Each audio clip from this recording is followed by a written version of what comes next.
Well, I want to thank Governor Walz, you folks at CBS, and of course the American people for tuning in this evening. And one of the issues we didn't talk about was energy. And I remember when I was being raised by my grandmother, when she didn't have enough money to turn on the heat some nights because Ohio gets pretty cold at night and because money was often very tight.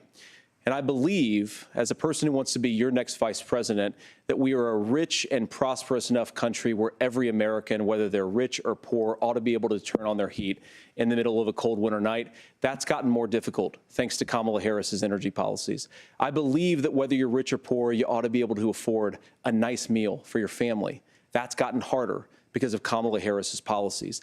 I believe that whether you're rich or poor, you ought to be able to afford to buy a house. You ought to be able to live in safe neighborhoods. You ought to not have your communities flooded with fentanyl. And that, too, has gotten harder with because of Kamala Harris's policies.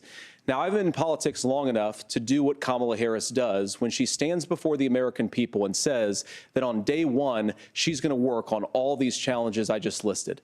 She's been the vice president for 3.5 years. Day one was 1,400 days ago, and her policies have made these problems worse.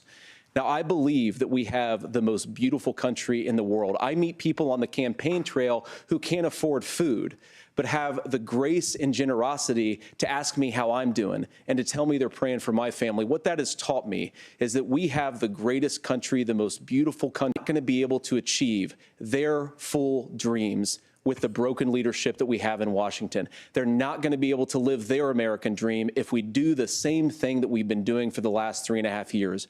We need change. We need a new direction. We need a president who has already done this once before and did it well. Please vote for Donald Trump. And whether you vote for me or vote for Tim Walz, I just want to say I'm so proud to be doing this, and I'm rooting for you. God bless you, and good night.